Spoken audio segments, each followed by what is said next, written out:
Hola a todos y bienvenido a Orgullo Metalero.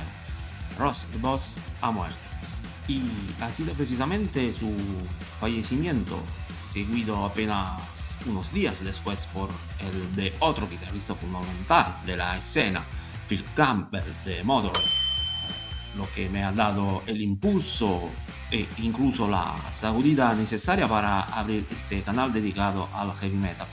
Esta es la música que amo, mi estilo de vida es lo que soy.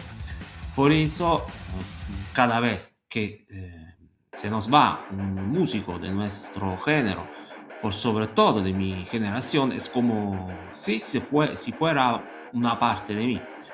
La carrera de Ross Friedman o Ross Funicello, como aparece acreditado en los álbumes de The Dictators, está ligada principalmente al nombre de Manowar, una banda que merece un capítulo de oro en la historia del heavy metal, a pesar de haber iniciado una parábola descendente hace tiempo, convirtiéndose casi en una especie de parodia de sí mismo.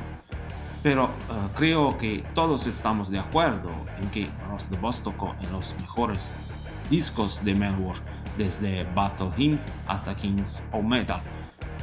No es mi intención hacer aquí una biografía académica de Ross, sino más bien recordarle y rendirle tributo. Y para honorar su memoria quiero contaros un episodio clave, su encuentro con Joey DeMaio, cuando Ross era el guitarrista de Shakin' Street. Pero antes quiero explicaros cómo entró Ross en esa banda, que tenía como manager el productor Sandy Perman, conocido por su trabajo con Blue Oyster Cult.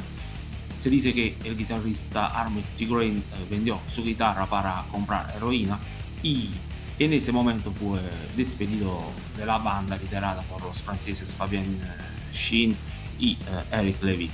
Fue el propio Perman quien señaló a Ross the Boss como el sustituto ideal para la banda.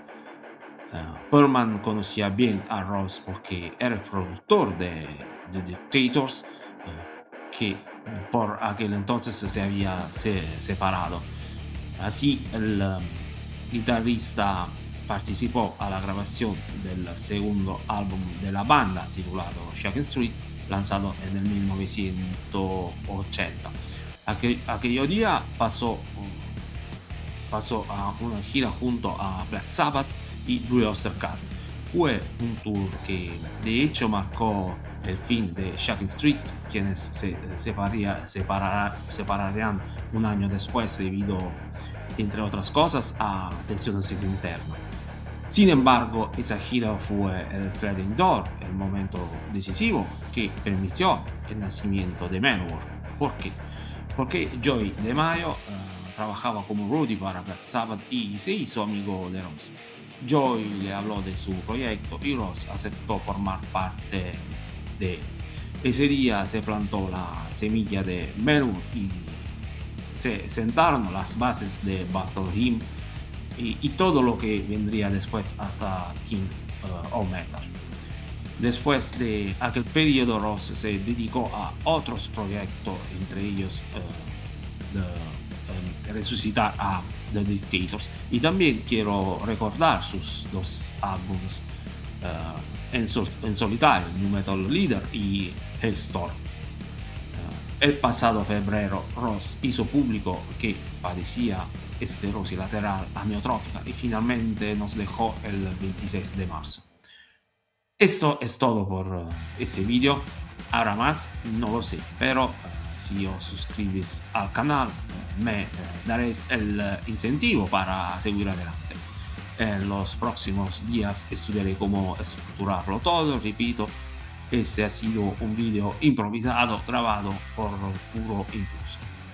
Brothers of Metal, un saludo, hey and kill.